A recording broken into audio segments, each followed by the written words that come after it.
Children in the United States learned that Christopher Columbus discovered America in 1492.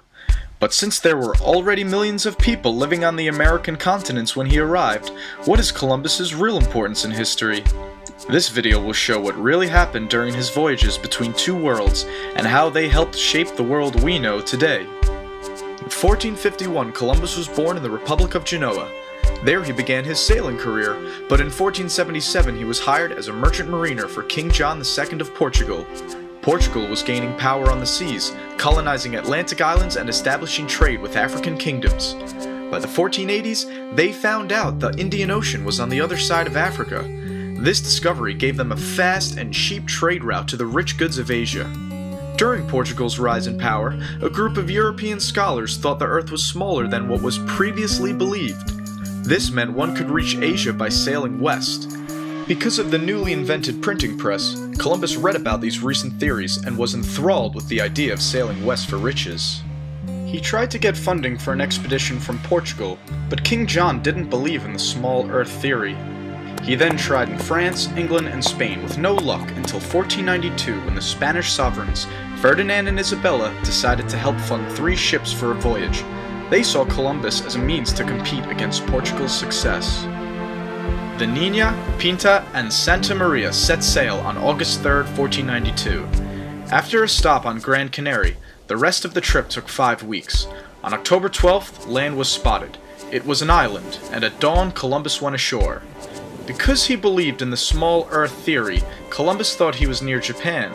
He called the natives of this island Indians because India was what many Europeans called Asia at the time, but the natives were really called the Taino. Trade began between the two parties, but it was clear that the Taino did not possess the fabled riches of East Asia. However, some of them wore gold as jewelry. Columbus was hungry for gold to bring back to Spain. He wandered around searching for a large amount of gold until the Santa Maria crashed into a reef on Hispaniola. Columbus left 39 men at the site to build a colony. He promised he would return for them and sailed back to Spain. When he arrived in Europe, Columbus was famous. He had sailed into the unknown and returned to tell the tale. He brought back many things to show the Spanish king and queen, including Tainos he had kidnapped. But he did not bring enough gold, so Ferdinand and Isabella equipped Columbus with 17 ships for a second voyage, and named him governor of all the lands he discovered. Columbus was an excellent sailor. He found his way back to Hispaniola using his own keen navigation skills, and kept the coordinates of his route a secret. When the fleet arrived at Hispaniola, they found out that the 39 men who were left there to build a colony had been killed by a local chief. They also found out the same chief had lots of gold on his land. Columbus led a crew into his territory and found a gold quarry. The chief was angered by the arrogance of these invaders, and soon fighting broke out. To intimidate the chief, Columbus captured 3 of his captains and beheaded them in public. This enraged the Tainos and disturbed many of the Spanish. To make things worse, there was soon no gold left to mine. Columbus sent letters back to Spain on a ship and exaggerated the amount of gold that was found. To produce more profit for the king and queen, Columbus suggested starting a slave trade. Without waiting for a response, he seized over 500 natives and sent them to Spain. Most of the remaining natives fought against this injustice, so Columbus unleashed terror on them. Once defeated, they were forced to pay tributes of gold to the Spanish. It was worse than slavery. People who didn't find enough were punished brutally. Forced to constantly look for gold, the Taino could not farm their lands anymore. Many escaped into the hills, only to be hunted down. During the first few years of the tribute system, 50,000 natives died. Columbus's brutal command made him enemies in the colony as well as in Europe. In 1496, he sailed for Spain to defend his actions to Ferdinand and Isabella.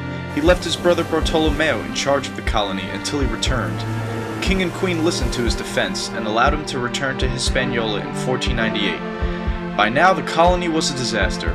Bartolomeo was just as bad at governing as his brother was, if not worse. A rebellion had begun among the Spanish, and soon the king and queen sent a royal investigator to assess the situation. He put the Columbus brothers on trial.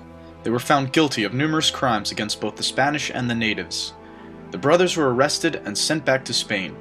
Christopher Columbus was no longer in charge of the New World. Now old and humbled, he was allowed one last voyage across the ocean, but he was not permitted to return to Hispaniola. He explored the Caribbean for 2 years before sailing back to Spain, where he died in 1506. We have learned that Columbus was ambitious, intelligent, and courageous, but he was no hero.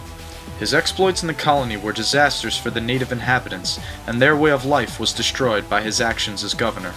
But his efforts led Europe to dominate the world through colonization and the expansion of kingdoms into empires.